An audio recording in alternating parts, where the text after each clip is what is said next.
Bonsoir à toutes, bonsoir à tous et merci de nous rejoindre comme chaque jeudi dans Monde des Arts. Alors j'ai envie de dire ce soir, attention, accrochez-vous, tout le monde dehors. Allez, il fait beau, hein. Il va faire beau en tout cas, on sort les tréteaux, on se fond dans les décors naturels, les soirées seront douces, propices aux songes des nuits d'été. Seulement voilà, faire du théâtre à l'extérieur, ça comporte aussi pas mal de risques. Je ne vais pas gâcher la soirée, mais tout de même la météo, on l'a compris, on va en parler, mais pas seulement. Il faut tout de même une sacrée organisation, un budget aussi. Il faut prévoir une circulation du public, rendre les spectacles audibles et visuellement attrayants. Et puis il faut pallier, sans doute, vous allez en parler, à toutes sortes de problèmes techniques qui arrivent comme par hasard en dernière minute. Mais il faut croire que ça marche, puisque tous les quatre, vous vous inscrivez dans la durée avec vos spectacles, vos productions. Patrick Delongret, tout d'abord. Sacrée durée, Patrick, bonsoir. Bonsoir, oui. 40 ans. 40 ans d'édition de spectacle à Villers-la-Ville. Un bail. Si on vous avait dit ça au début, vous auriez dit mais non, jamais, c'est pas possible. Non, d'autant que ça s'est fait un peu dans l'inconscience et avec beaucoup d'énergie, de dynamisme, avec toute une équipe un peu folle.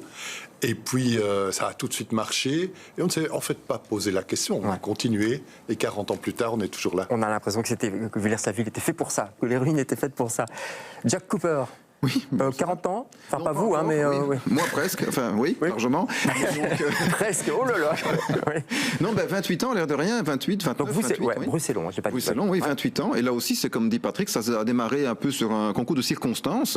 Et on ne s'était pas posé la question non plus. Et on va en parler, 28 ans plus tard, on est toujours là. Et vous êtes à Molenbeek, au château du Caravelle, dans Molenbeek. Caravelle, très très beau. Alors on va aller de l'autre côté, la région bruxelloise, on va faire un saut jusqu'à Uccle, au fin fond d'Uccle, la roseraie. Oui. Le fin fond d'Uccle. Bonsoir Emma. Presque à Linkebeek, bonsoir. Ça va, tout va bien? Oui, ça va bien. Ouais. La roseraie, elles sont là? Il y a vraiment des roses à la roseraie? Je me suis demandé ça d'ailleurs. Alors, c'était une pépinière il y a très longtemps, avant de devenir une école et puis un lieu culturel. D'accord, on va dire que les roses, ce sont les artistes alors. Ouais. Oh, c'est joli, n'est-ce pas? Thibaut, vous qui aimez les transitions, l'humour. Bonsoir Thibaut Neve. Bonsoir, bonsoir. On est ravis de vous avoir. Vous allez carrément sortir de la région bruxelloise, vous allez nous faire faux bond, puisque vous allez dans le Brabant wallon, enfin un petit peu comme Villers-la-Ville. Hein. Bah oui, on n'est pas très loin, on est à 20 minutes de Bruxelles en train, on est à Genneval effectivement depuis 7 ans. Donc j'ai l'impression d'être un peu le plus jeune ici autour de la table. 7 ans qu'on exerce et aussi avec une forme d'inconscience et de folie et de grand bonheur. Ouais, et ça s'appelle, moi je trouve quand même ce titre formidable du festival, Il est temps d'en rire. Ouais. Il est vraiment temps d'en rire, Emma, non? Oui, je pense. Hein, on en parlait un petit peu avant l'émission. On va essayer de rire, on va essayer de voir tous les spectacles que vous proposez aussi, et surtout de voir comment tout ça s'est inscrit dans le temps et finalement ça devient indispensable. On est content de voir venir la belle saison et d'aller vous saluer un petit peu tous et toutes. On va commencer avec vous. Les 40 ans, non? Avec plaisir. Allez, honneur aux aînés, si je peux me permettre. Vous avez vu la belle affiche derrière, ça c'est le dernier, c'est le spectacle qui aura lieu cet été. On salue Thierry Debrou qui va s'occuper de la mise en scène. Mais avant ça, on va remonter un petit peu tout le fil de Villers-la-Ville. Regardez, c'est assez incroyable.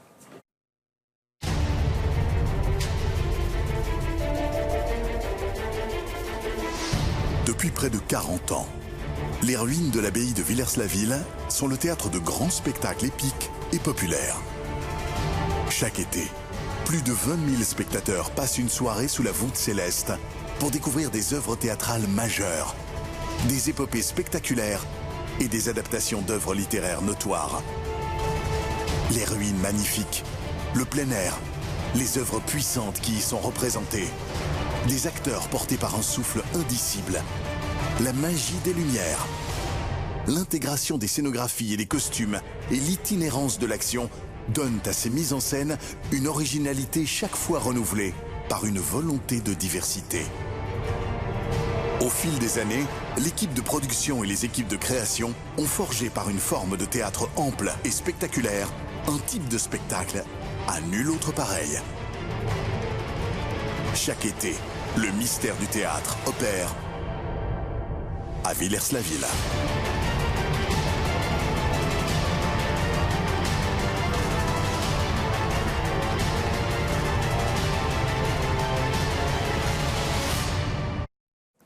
Voilà, ça c'est de la bande-annonce, comme on dit. Non Impressionnant. Ah oui, franchement, ça décoiffe. Ça décoiffe. Allez, sans rire, moyenne de 20 000 spectateurs, c'est ça Oui, 20 à 25 000, ça dépend un peu des titres qui sont proposés et de la qualité de la météo de l'été. Ouais, on va en parler de la météo. Mais par rapport au titre, par rapport au choix des spectacles, il y a des hauts et des bas, c'est ça que vous voulez dire? Il y a des spectacles qui attirent moins?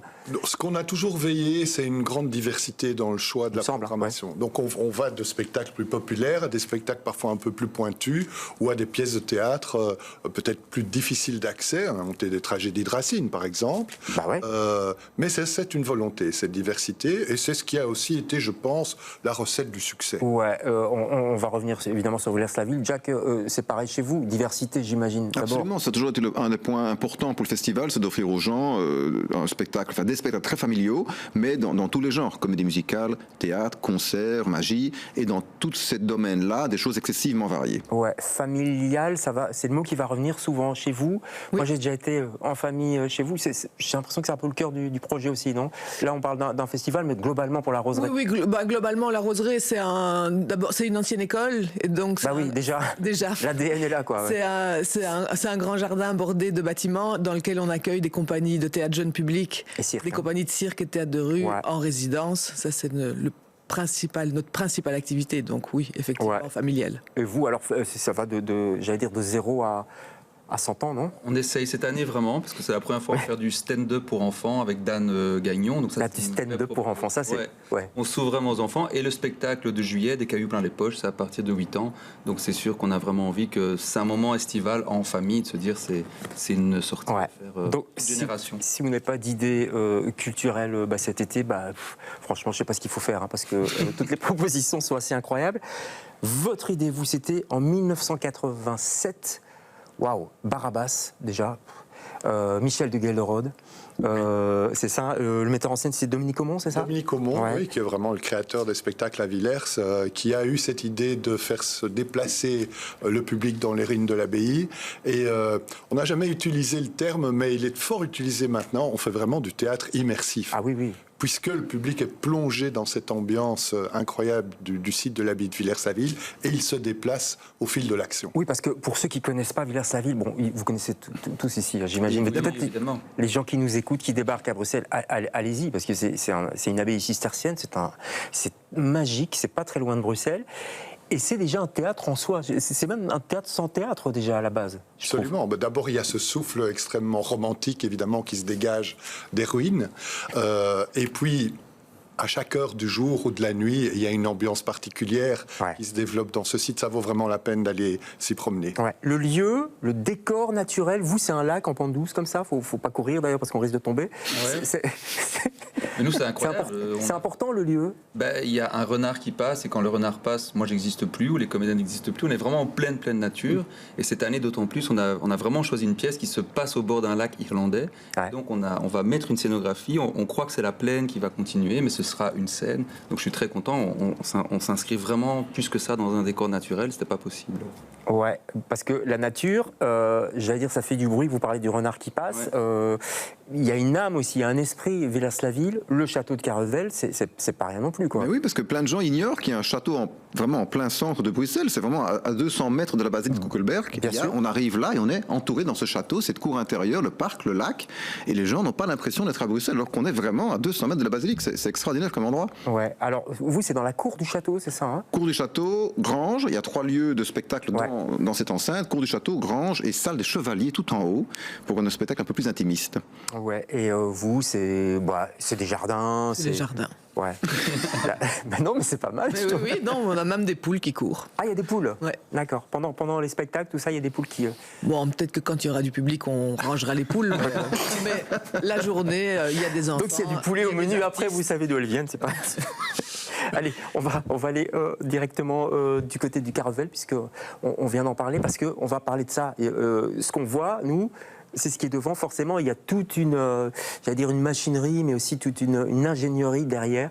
Et j'imagine que ça a dû vous causer pas mal de soucis au long de ces longues années. On y va, c'était pour Rebecca. L'année passée ? Oui. Rebecca, oui, tout à fait. Rebecca, allez, on était venu en reportage, je crois que c'était du côté du mois de juillet, si je ne m'abuse. Enfin, on va voir les images. Rebecca.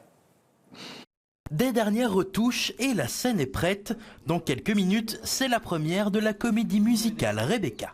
C'est l'histoire d'un mystère en fait. C'est une jeune demoiselle qui va tomber amoureuse d'un étrange monsieur Maxime qui avait une épouse avant, Rebecca, qui est décédée dans d'étranges circonstances qu'on comprendra après. Et donc c'est un petit peu ce suspense-là qu'on va retrouver tout au long de la pièce. Et c'est rare d'avoir au théâtre, en comédie musicale, vraiment un thriller sur scène. Le spectacle est adapté en français pour la toute première fois au Festival Bruxellon, un travail de longue haleine. Ça fait 20 ans que l'envie est née et je dirais qu'on a commencé à vraiment travailler dessus il y a 2 ans. Et puis il y a 1 an, j'ai appelé Marina Pangos pour faire la mise en scène avec elle parce que je trouve que c'est bien de faire ça à 2, il y a plus d'idées, d'échanges, tout ça. Et ça fait maintenant donc 1 an qu'on est activement très occupé à ça et maintenant on file les 8 semaines de répétition. Il est 19h, en coulisses, c'est le moment d'échauffer sa voix pour la troupe de Rebecca. Dans cette pièce, une vingtaine de performeurs et performeuses et parmi eux, Laura et Jérémy qui incarnent les rôles principaux. Moi, je joue Maxime de Winter, donc, qui va rencontrer le personnage de Laura, qui est le personnage de Je, en vacances, et on va repartir ensemble à Manderley. Je, un nom énigmatique pour un personnage qui l'est un peu moins. En fait, elle est jamais nommée dans toutes les œuvres relatives à Rebecca. Elle n'a pas de prénom. On ne la nomme pas, mais du coup, effectivement, on va suivre l'histoire à travers son prisme, à travers son personnage. Elle va rencontrer effectivement Maxime, dont elle va tomber éperdument amoureuse, et puis aller s'installer avec lui dans sa maison à Manderley, puis croiser la route de personnages énigmatiques qui seront plus ou moins bienveillants avec elle. Et voilà, on va suivre son parcours, quoi. Après l'échauffement, place aux balances. On chante sur scène, mais à quelques mètres de là, on joue, cette fois-ci en intérieur pour éviter d'être sous la pluie, une distance qui complique les choses pour les 18 musiciens de l'orchestre.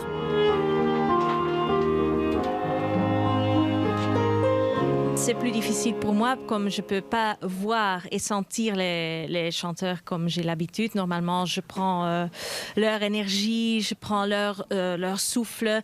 Maintenant, on fait extra des petites répétitions entre nous, en fait, pour qu'on soit ensemble, même en distance. À 1 heure de monter sur scène, place au maquillage. Si pour certains, c'est le moment de se refaire le fil du spectacle, pour d'autres... Bon, c'est plutôt le moment un peu détente. Au contraire, on se fait un peu chouchouter, donc c'est chouette. Il faut maintenant enfiler son costume et faire quelques petites retouches auxquelles on ne pense pas toujours. Je prends des bonbons à l'amande parce qu'on s'embrasse dans le spectacle. Donc voilà, juste pour ma partenaire. 5 minutes avant le début du show, on se dit merde, on se serre dans les bras. Et puis c'est parti pour plus de 2 heures de jeu, mais aussi de changement de décor et de costume. Ce samedi, c'était donc la première de 22 représentations, pas une de plus. Le spectacle est trop gros pour partir en tournée. Il a été fait spécialement pour cet endroit, pour le plein air. Il a été pensé pour ce lieu en particulier. Donc oui, c'est jusqu'au 4 septembre ou jamais. Pour toutes les dates et les réservations, rendez-vous sur le site bruxellon.be. Voilà, vous pouvez aller sur le site bruxellon.be, mais évidemment ce sera plus Rebecca, tout le monde a compris. C'était le spectacle de l'année passée, ce sera Kinky Boots. Kinky Boots, exactement, de nouveau une grande comédie musicale familiale, ouais. Un peu plus feel good que Rebecca, mais avec des thèmes sur la tolérance, la diversité, assez importants. C'est un chouette mix entre la bonne humeur et des thèmes de société très ancrés. D'accord, et j'ai entendu aussi qu'il y avait John et Jen dans la programmation. Depuis 2 ans, nous faisons une deuxième comédie musicale.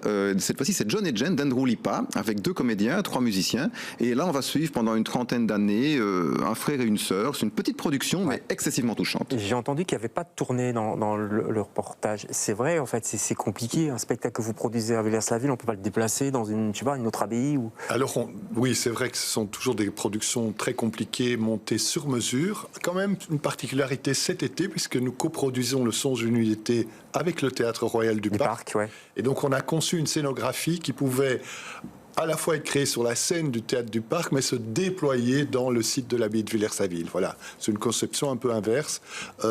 Et donc, il y aura moyen de le voir à Bruxelles, ce spectacle, à la rentrée. Ouais. Moi, je voudrais qu'on parle des artistes, des musiciens, des acteurs, des actrices, etc. On a vu là des coulisses. C'est pratique parce qu'il y a le château, donc c'est assez simple. Est-ce que vous y pensez, j'imagine? Comment ça s'organise? Je sais pas, ouais, je vous regarde vous aussi, c'est pareil, quoi. Est-ce qu'il y a des endroits, quand même, où on peut faire une pause? Parce qu'on a l'impression que tout est dans l'extérieur, mais il faut un peu penser au confort aussi. Oui. Après, nous, notre festival, c'est très différent puisque on a 8 spectacles différents qui sont des spectacles qui partent en tournée, donc des spectacles qu'on peut voir. Il faut prévoir des loges, des endroits où déjà des plans B en cas de pluie. Ouais. Enfin, en tout cas pour nous. Ouais. Moi, ce que je ressens, et quand on voit un reportage comme ça, c'est très clair, c'est qu'il y a une force, un esprit d'équipe. Parce qu'il y a les acteurs qu'on voit sur scène, mais il y a souvent beaucoup plus de monde encore en dehors de la scène, derrière la scène. Les équipes d'accueil, les régisseurs, évidemment, les techniciens. Et ça, c'est incroyable parce qu'on passe tous, finalement, un été en plein air. Et si l'esprit d'équipe n'est pas solide, ça ne pourra pas tenir. Ouais, c'est lourd quand même. Enfin, il y a une... pas lourd, c'est pas le mot, c'est péjoratif, mais je veux dire, il y a du monde, quoi. Il y a toujours de l'imprévu, ça c'est certain. Oui. En fait, faut être prêt à ça. Exactement comme on avait décidé que ça se passerait, et en même temps ça crée une communion avec le public qui est folle, parce que tout imprévu, on essaie de l'intégrer dans le spectacle. C'est vraiment le théâtre de l'instant. On est vraiment sur le fil d'un truc. Alors entre la pluie, les voisins qui passent, les motos, les fêtes qu'on n'a pas prévues, la Coupe du Monde, tout à coup ça gueule parce qu'il y a un but. Enfin, donc, attention, il y a une Coupe du Monde qui arrive. Hein. Ouais, bien sûr. Donc, je vous préviens. Elle est là déjà, je crois. Ça nous force à être vraiment dans l'instant, mais c'est vraiment passionnant. Mes premiers contrats, c'était au Carreveld, et c'est là que je me suis dit, waouh, c'est génial, ce truc d'être à ce point dans l'instant. Est-ce qu'il y a une espèce d'adrénaline je crois que les téléspectateurs le ressentent. Hein, les téléspectateurs, je suis trop habitué à la télé. Les spectateuristes, voilà, le ressentent. Est-ce que du côté de la scène, du côté des organisateurs, on le ressent aussi, ce truc un peu de... Effectivement, c'est un direct permanent. Enfin, il y a un truc... Comme disait Patrick, je pense que s'il n'y a pas des équipes très fortes derrière, allant des bénévoles qui font l'accueil jusqu'aux créatifs, aux scénographes, aux comédiens, aux techniciens, si ces 50, 60 personnes ne travaillent pas ensemble dans ce dynamisme, c'est pas possible. Et ce qu'on entend souvent du côté des spectateurs, c'est le spectacle est super, mais ce qui se dégage dans ce cadre, c'est l'envie que tout le monde a de partager ce spectacle. Ouais. Et ça, c'est très important. Alors, il faut... C'est un peu... Enfin, nous, on fait beaucoup de spectacles de rue. En tout cas, on accueille beaucoup d'artistes de rue. Et c'est un des plaisirs aussi dans le spectacle de rue. Ça ne se passera pas toujours comme prévu. Et c'est ça qui fait communion aussi avec le public. Ouais. Mais il faut aussi que les spectateurs se sentent bien, n'aient pas froid, mais aussi les acteurs, les artistes sur scène. Voilà, est-ce que vous pensez à ça aussi? Il y a des couvertures, on s'adapte. À Villers-la-Ville, il y a des courants d'air, j'imagine, à Villers-la-Ville. Il y a des trous partout. Il y a des trous partout. Il y a des courants d'air, mais il y a la magie du plein air. Ouais, le fait que je pense que le public sait à quoi s'attendre, le public s'équipe, le public a un côté enthousiaste. Il y a un côté, on part à l'aventure, on va à la découverte de quelque chose, et pour peu que le spectacle joue cette carte, et ce qui est le cas de nos activités, il y a une cohésion, une fusion, une communion finalement qui se fait entre le public, les acteurs, le dispositif, la scène, l'ambiance générale. Et tout le monde se porte finalement. Oui, mais le public, ok. Voilà. Le public, il peut venir avec sa gabardine, s'installer, son écharpe, son bonnet. Mais, je sais pas moi, une actrice qui doit être en costume, en robe, etc. Alors, à Villers, évidemment, avec le nombre d'années qu'on a, on a fort travailler le confort des équipes, donc on a des dispositifs de loge, de cheminement, de comédiens, de régisseurs, de loges de maquillage, de changement de costume qui sont les plus confortables possibles. Mais comme le disait Thibaut, on n'est jamais à l'abri d'une surprise ou voilà, d'une inconnue qui débarque subitement. Ouais. On est un peu mieux loti parce qu'on a dans un château, donc effectivement il y a quand même des pièces tout autour, tout ça, donc c'est plus facile de rendre la chose confortable du côté des artistes. Peut-être oui, voilà. Donc, mais on y prend grand soin évidemment. Ils sont là tout l'été, donc c'est lourd pour eux, donc il faut s'en occuper. Ouais. Thibaut ? Moi, il y a des gens qui m'ont dit, Thibaut, je t'aime beaucoup, mais je viendrai plus jouer chez toi. Ah bon ? Mais je comprends, parce que tout à coup, tout est éphémère. C'est-à-dire que faire son besoin dans une toilette quasi faite comme si on avait fait des scouts, c'est la feuillée, quoi, voilà. Mais blague à part, c'est vrai que les spectateurs s'équipent, ils viennent avec leurs bottes. Parce que nous, c'est un jardin, c'est pas grave, on vient avec les bottes, on prévoit, ça pleut, on vient avec notre propre siège, parce qu'on sait qu'il est confortable, on vient pique-niquer dans l'herbe avant, les gens viennent. Donc en fait, c'est vrai que c'est une atmosphère de spectacle qui, comme disait Jack, les gens, ils ont vraiment envie d'être là, de partager un moment, et ça se sent dans l'énergie qu'ils mettent aussi dans cette communion, que sincèrement, parfois, dans des lieux théâtraux, on peut être un peu plus routinier. Ici, s'il a plu la journée, on sait que ce sera différent que s'il a fait sec, quoi. Donc c'est assez magique. Ouais, c'est vrai, c'est bête à dire, mais même l'odeur de l'air, parce qu'on est en début de soirée, s'il y a de l'humidité, tout le monde le ressent, quoi. Les artistes, mais aussi le public. Oui, puis le public est aussi généreux avec les artistes parce qu'ils comprennent dans quelles conditions jouent les artistes. Moi, ça m'est arrivé de voir des spectacles de rue où il pleuvait, le public restait. Les artistes décidaient de continuer à jouer, et ça, c'est... Le public est toujours extrêmement déçu quand on dit « Messieurs, dames, on va devoir interrompre cette représentation parce qu'on a quelqu'un qui s'appelle le météorologue et qui sait que ça ne va pas s'arrêter. » Là, les gens ne nous croient pas. Ils veulent rester. Ils restent sous la pluie, ils nous applaudissent. C'est quand même dingue, cette histoire-là. Ouais.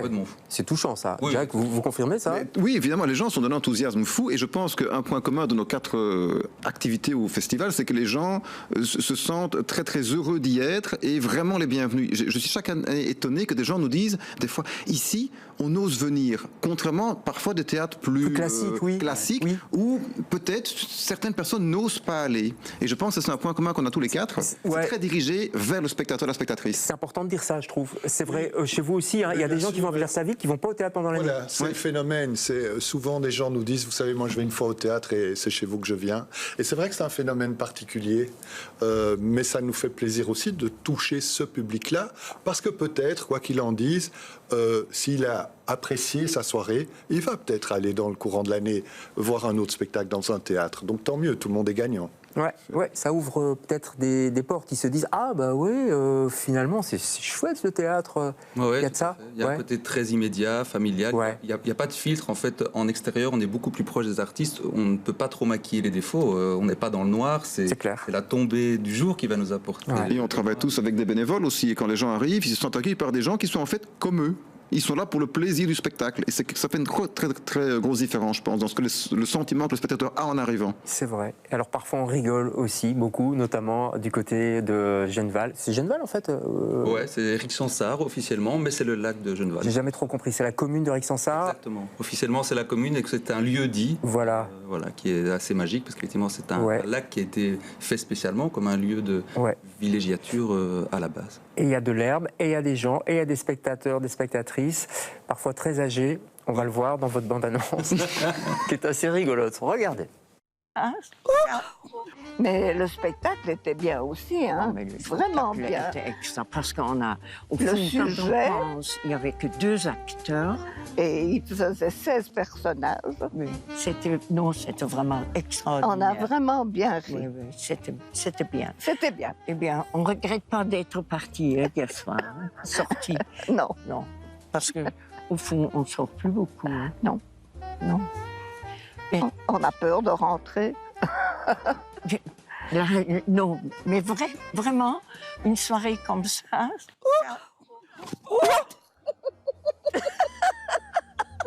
Ça c'est le gag. Moi, j'ai été chez un nouveau dentiste. Oui. Et il m'a fait un plombage. Et il est bien? Très gentil, très doux. Vraiment. Voilà, c'est très drôle. Hein. On comprend que les gens viennent avec leur siège. Oui, c'est ça. C'est vrai. Il faut nous expliquer qui est cette dame. C'est Monique et Rita, donc c'est en fait ces deux dames du Brabant wallon. Rita, elle le dit elle-même, elle a 94 ans, c'est une ancienne danseuse qui maintenant tient le tennis club.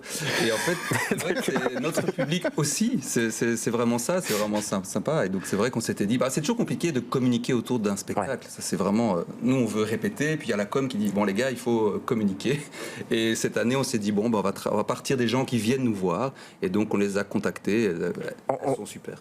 Ouais, elles sont très chouettes. Elles ne seront pas sur scène, non. Qui sait, peut-être l'année prochaine. Je vais y réfléchir parce que peut-être qu'on a... franchement, vous pouvez les engager, à mon avis. Communiquer, c'est vrai. Vous êtes ici, c'est l'été, on est au mois de mai. On est au mois de mai, de juin. Déjà. Ouh là là, je suis fatigué. On est au mois de juin, tout va très très vite. Mais vous communiquez maintenant. Pourquoi ? Parce que, dans vos plans médias, c'est important de communiquer maintenant pour que les gens se disent en juillet, en août, il se passe des choses. Vous, le festival, c'est fin juin, d'accord, mais la communication, c'est très important. Tout d'abord, quelle est la part du budget ? Je vois ici un beau document. Ça coûte cher quand même tout ça en communication. Oui, c'est vrai qu'à Villers-la-Ville, on a des très gros budgets publicitaires, mais on a aussi des très bons partenaires médias. Donc c'est important de diffuser un maximum sur tous les supports possibles. Ouais. Vous êtes aidé par la Fédération Wallonie-Bruxelles ou pas ? Ou ça se passe comment chez vous ? Ça se passe. Vous avez des mécènes ou très faiblement aidés. Le ministère de la Culture doit nous octroyer environ 4% de notre budget. Je sens un regard un peu... Non, nous en sommes très contents. Et si le reste de l'argent part à d'autres compagnies, tant mieux. D'accord, petit sourire quand même, oui. Non, et vous je comprends. Nous, en fait, on a perdu beaucoup de subsides. C'est vrai que la ministre de la Culture a dit pas de problème, on n'indexe pas, etc. Mais ce qu'elle a oublié, c'est que beaucoup de subsides annuels sont passés à la trappe. C'est ça. Nous avons perdu 36 000 € d'emploi jeunes, nous avons perdu les loteries nationales systématiquement, donc c'est déjà plus d'un tiers du budget. Et je suis en train d'essayer de reconfirmer mon enveloppe de création en enveloppe fermée, c'est-à-dire qu'on dit clairement si certains en veulent, il va falloir que d'autres donnent. Donc le climat actuel est très compliqué, très tendu. Et on nous demande de rêver un futur. On le fait évidemment, mais c'est sûr que voilà, que la question du subside, et surtout pour des gens qui vivent essentiellement de leur billetterie, parce que moi j'aimerais beaucoup vivre moins de ma billetterie, faire du pay what you can, faire des places, voilà. On me dit mais pourquoi chez vous c'est 30 €, mais comme le dit Patrick, si 4% de mon budget c'est du subside, le jour où il est à 20%, moi je rêve évidemment. Donc c'est une économie qui est fragile, qui demande aux gens de vraiment parfois mettre la main au portefeuille. On essaye vraiment parfois de faire des prix moins chers, mais on est dans un contexte où on vit essentiellement de nos billetteries, donc on n'a pas trop le choix. Ouais, ça veut dire aussi que ça joue sur votre programmation, ou que vous réduisez un petit peu la voilure, je sais pas, Jack. Oui, c'est compliqué. Je veux dire, effectivement, nous on a pour le coup été un peu mieux lotis parce que depuis 3 ans, on a eu des subventions que nous n'avions pas avant. Après 25 ans d'existence, il était temps. Donc beaucoup moins que ce qu'on avait demandé, mais ça aide évidemment. Mais malgré tout, nous aussi, c'est majoritairement la billetterie, évidemment un peu de tax shelter. Et il faut rester dans des programmations que les gens auxquelles ils peuvent avoir accès financièrement. Et c'est pas évident quand on a des spectacles comme Kinky Boots avec 45 artistes, orchestre complet. Oui, c'est ça. On a vu le reportage là, comédiens, tous les gens derrière, l'orchestre, etc. On s'est dit waouh, ça. Et on veut que ça reste accessible. On accepte les articles 27, on fait de l'audiodescription. C'est important pour nous que, idéalement, tout le monde devrait pouvoir aller voir quelque chose de culturel. Voilà, producteur semi-privé, ça doit rester, c'est pas évident comme aménagement, quoi. Ouais. Donc plan média un peu plus léger aussi. Enfin, je vois la différence entre les deux. Nous, c'est pas 40 ans. Hein. Donc... Non, c'est pas 40 ans. À 40 ans, vous ferez un truc en papier glacé. C'est plus gros, juste pour... Juste pour la concurrence. C'est pas la... Ceci dit, est-ce qu'il y a une concurrence, au fait? Je sais pas, dans le Brabant Wallon, là, est-ce que vous dites... On essaie franchement de se soutenir entre opérateurs de festivals. Ce serait ridicule. C'est-à-dire que nous, en tant que pionniers, notre objectif, c'est de le rester. Non, on s'entend très bien. Ce serait ridicule. Franchement, oui. Il y a aussi Rick Sansard, il y a des spectacles à Rick Sansard. Oui, on a déjà réfléchi à faire un peu une coopérative des producteurs de l'été. Parce qu'on a vraiment... pas mal, ça. On s'est dit, on devrait une fois se mettre autour de la table en se parlant, parce que je pense qu'on a beaucoup à échanger sur quelles sont les logiques quand on programme l'été, vu que, comme vous l'avez dit, les espaces médias sont souvent plus réduits. Les gens partent en vacances aussi, donc il faut quand même, on s'organise. Moi, je sais que je regarde quand sont les premières des autres pour pas mettre ma première, pour que la presse vienne. On essaye vraiment on est très solidaires, je pense. Ça, c'est bien. Il faut. Mais je pense que plus il y aura de bons spectacles, plus les gens iront au spectacle. Oui, c'est ça. Oui, en fait, c'est un encouragement général, on va dire. On va aller du côté de la Roseraie, un peu plus proche de chez nous, pour voir un peu comment ça se passe. Beaucoup d'enfants. Oui. Beaucoup de circassiens, une chouette ambiance assez familiale, on en parlait tout à l'heure. Regardez.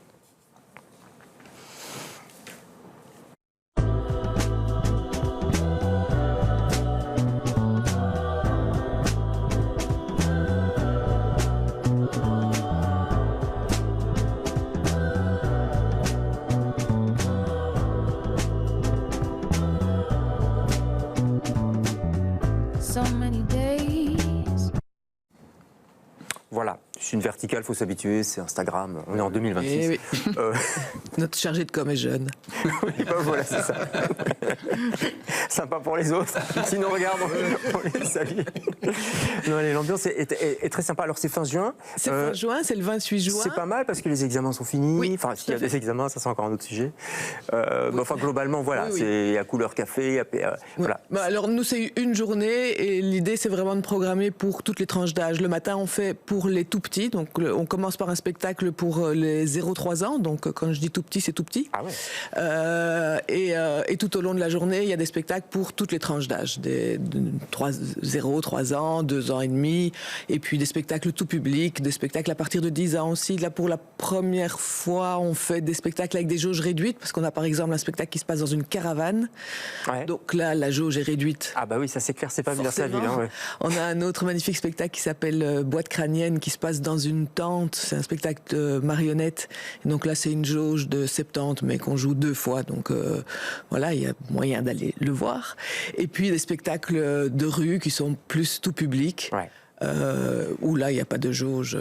D'accord. Alors là, on est dans plus l'art visuel, on peut dire ça comme ça. Enfin, je veux dire, c'est des circassiens, etc. Il y a un peu de...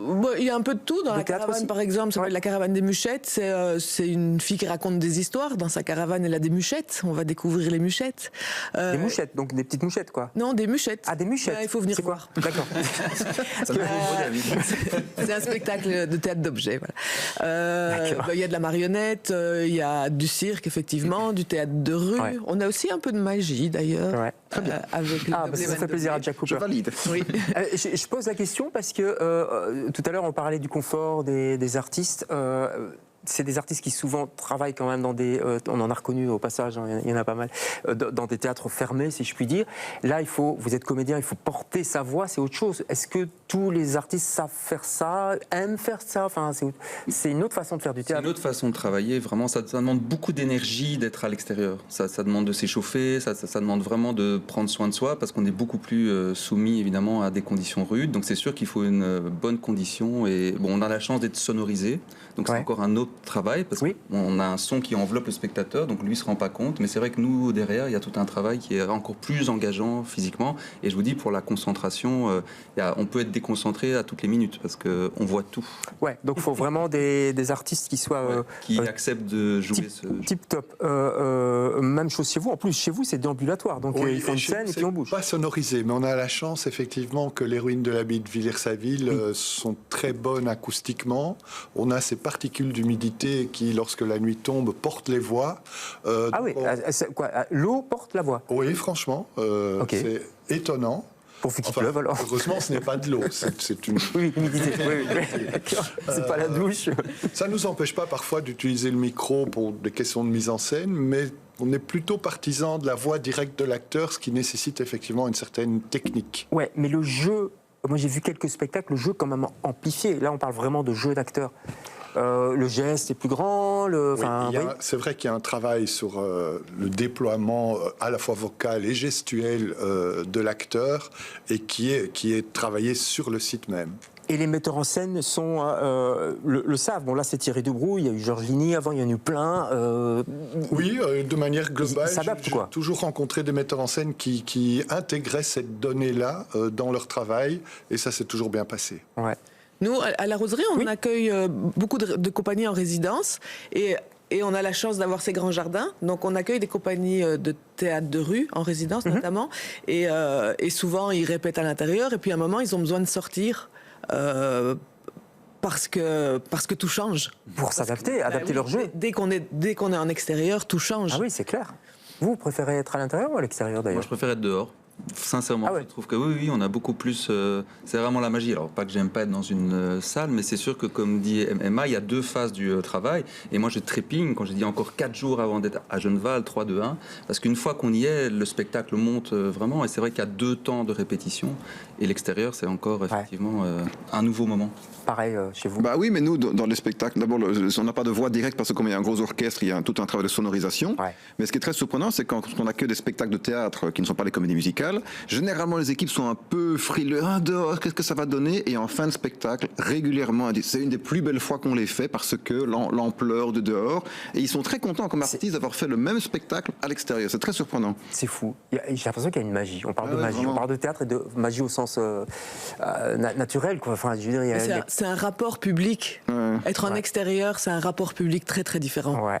Ça donne vraiment envie d'aller vous voir tous. On va terminer l'émission tout doucement. Je voudrais quand même qu'on parle du catering. Ça a l'air d'un détail comme ça, mais c'est quand même important. C'est le soir, les gens ont faim. Comment ça se passe? Alors, notre volonté à Villers, depuis le début, c'était de faire marcher l'horeca local. Donc, nous ne proposons pas de catering dans le site.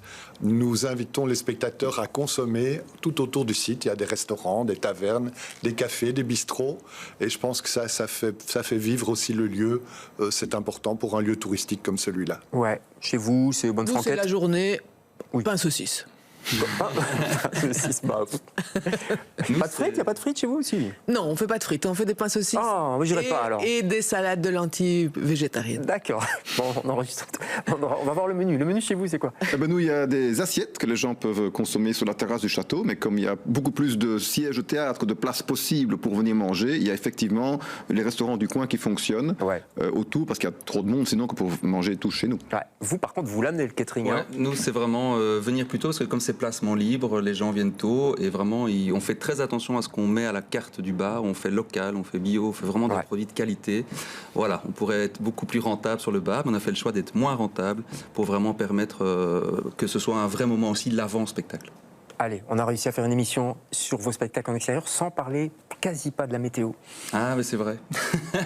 J'ai fait exprès, en fait. On n'a pas annulé une seule date l'année passée ni l'année d'avant. Nous non plus, on n'a pas annulé une fois l'année passée. C'est dingue, ça. C'est dingue. Ouais. Il va faire beau. Il va faire très beau. Chez vous, dans les 40 ans, oui, hein, il y a eu... Notre moyenne sur 40 années de spectacle, c'est 3 soirs de report par été. Ce qui est quand même relativement peu, ça va. sur 20 à 25 représentations. Quand c'est reporté, c'est comme c'est pas comme les compagnies aériennes, je veux dire, ils ont leur ticket c'est-à-dire que nous allons jusqu'à rembourser le spectateur qui ne peut pas voir le spectacle s'il n'est pas disponible à la date du report. Bon, allez, il y a une dernière chose que j'ai pas parlé, c'est le foot. C'est pas grave. On l'a juste évoqué 2 secondes. C'est la Coupe du Monde. Ça vous fait peur un peu, franchement, ou pas? Je sais pas. Il joue la nuit, c'est bon. Oui, non, mais sincèrement, je pense qu'on est tous assez solides en termes de fréquentation, et c'est ça qui est chouette. Je pense que toute l'expérience dont on a parlé fait que foot ou pas, les gens seront là. Moi, ils viennent. Il faut réserver? C'est mieux de réserver, toujours? Toujours. Ah, il vaut mieux, oui. Indispensable. Oui. Allez, donc vous avez entendu, il faut réserver, vous allez sur les sites respectifs, vous avez toutes les dates de représentation, on ne va pas en parler parce que c'est un peu compliqué, elles sont toutes différentes, donc vous, il suffirait d'un signe, c'est pas ça. Il est temps d'en rire.be. Il est temps d'en rire.be. Bruxellon.be. Bruxellon.be. Villersthéâtre.be. Alors vous, c'est bientôt, il faut se dépêcher, il faut réserver ou pas? Oui, pour les jauges réduites, oui, c'est roserie.org. Ouais, pour le festival Esprit de famille. Oui. Quel joli titre aussi. Merci à tous les 4 d'être passés chez nous, puis bon été. Merci. Puis on croise les doigts pour tout et pour tout. Et on ira tous vous voir. Nous, on se retrouve la semaine prochaine pour un autre Monde des Arts. Bonsoir.